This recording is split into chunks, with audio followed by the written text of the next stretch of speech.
अमावस पूनम का ऐसा योग क्यों बनता है? उसका कारण केवल एक, शिव महापुराण की कथा कर रही है। अमावस्या अधिक मास के 30 दिन पूरे हो रहे हैं। अमावस्या का दिन था, दूसरे दिन सावन का महीना वापिस चालू, श्रावण वापिस चालू होना था।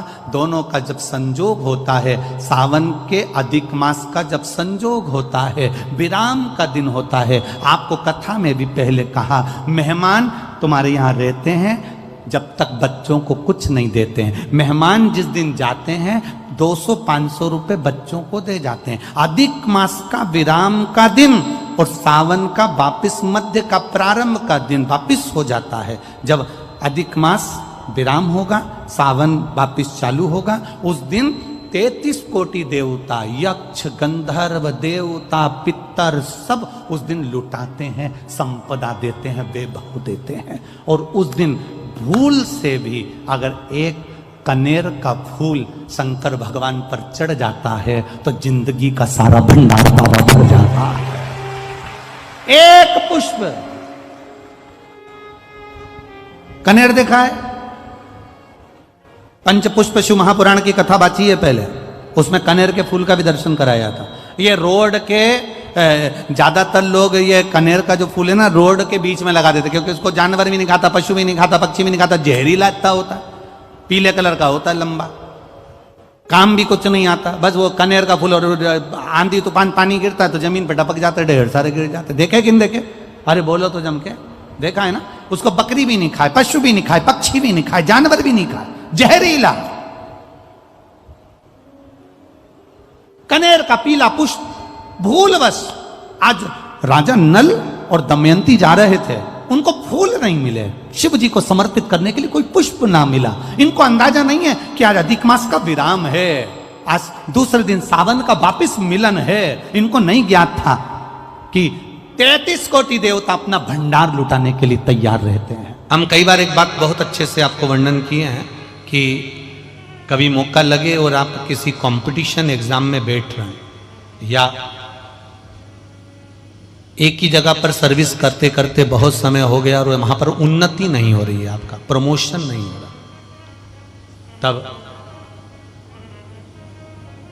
7 बेलपत्र, केवल त्रिशूल का 3, जो त्रिशूल में 3 नोक होती है, पहले साइड की दोनों स्पर्श, फिर बीच का स्पर्श कर कर अपने हृदय की कामना कर कर अशोक सुंदरी वाली जगह पर मात्र चढ़ा देने पर भी व्यक्ति जिस जगह पर नौकरी कर रहा होता है उससे उसका प्रमोशन का चांस बढ़ जाता है और उसकी उन्नति की ओर अग्रणीयता हो जाती है।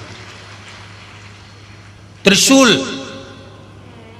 भगवान देवाधिदेव आनंद करने वाले महादेव के जो हाथ में आया है, वो त्रिशूल कोई साधारण नहीं, स्वयं सूर्य नारायण की कला को काटकर बनाया, भास्कर देव की कला को काटकर। उस चढ़े हुए जल को जब आप थोड़ा सा लेकर आते हो, आपको बताया था ना कि खाली लोटा नहीं लाना चाहिए, खाली कलश शंकर जी के मंदिर से वापिस नहीं लाना। शंकर भगवान को जल चढ़ाया, चढ़ाने के बाद थोड़ा सा जल हाथ में या कटोरी में या कलश में झेल लिया, भले 2 बूंद लाओ पर अपने घर पर लेकर आओ। उस 2 बूंद जल का भी स्पर्श कलश के अंदर हाथ की 3 उंगलियां लगाकर अगर त्रिशूल पर टच कर कर मात्र आपने उस कलश के अंदर लगा दिया और वो जल भी आपने अपने घर पर छोड़ दिया, छीट दिया, या उसका आचमन मात्र हो गया, तो व्यक्ति का यश बढ़ना अपने आप प्रारंभ हो जाता है, उसकी यश की प्राप्ति उसको होने लगती है, उसको यश की वृद्धि होने लगती, उसको यश की प्राप्ति होने लगती है। त्रिशूल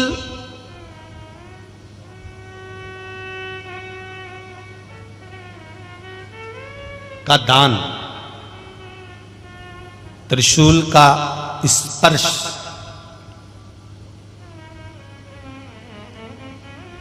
एक बहुत अच्छी बात कहना चाहेंगे, आपके स्मरण में रहना चाहिए, बहुत सुंदर स्मरण। कभी अगर मौका लगे, कभी अगर मौका लगे, और शंकर भगवान का बहुत सुंदर श्रृंगार हो गया, बहुत सुंदर श्रृंगार हो गया, और शिव जी पे माला भी बहुत अच्छी चढ़ी है, बेलपत्र भी अच्छी चढ़ी है, धतूरा भी अच्छा चढ़ा हुआ है, फूल भी अच्छे चढ़े हुए हैं, और आपने देख लिया शिव जी का बहुत अच्छा श्रृंगार हो गया।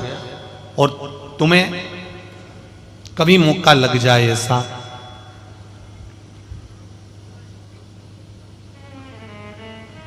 और तुम्हारे पास में एक अच्छी सुंदर सी माला हो पुष्प की, तो आप पुजारी जी को या पंडित जी को कह दो, या पंडित जी मान नहीं हो, शिव जी का अच्छा श्रृंगार हो गया हो, तो वो माला केवल त्रिशूल की, जो त्रिशूल है उस त्रिशूल पर ही उस माला को अगर आपने केवल टांगी दिया तो भी आप उन्नति की सीढ़ी पर आगे बढ़ना प्रारंभ कर देते। पर किस समय पर? जब भगवान का पूर्ण श्रृंगार हुआ, पूर्ण श्रृंगार शिव जी का हो गया और माला तुम्हारे हाथ में है, और तुमने देखा भगवान का श्रृंगार हो गया। अब शिव जी पे अगर माला चढ़ाऊंगा और श्रृंगार गिर जाएगा तो उस माला को आप अपने यश प्राप्ति के लिए, अपने आनंद के लिए, अपनी उन्नति के लिए आप उसको त्रिशूल पर चढ़ा सकते।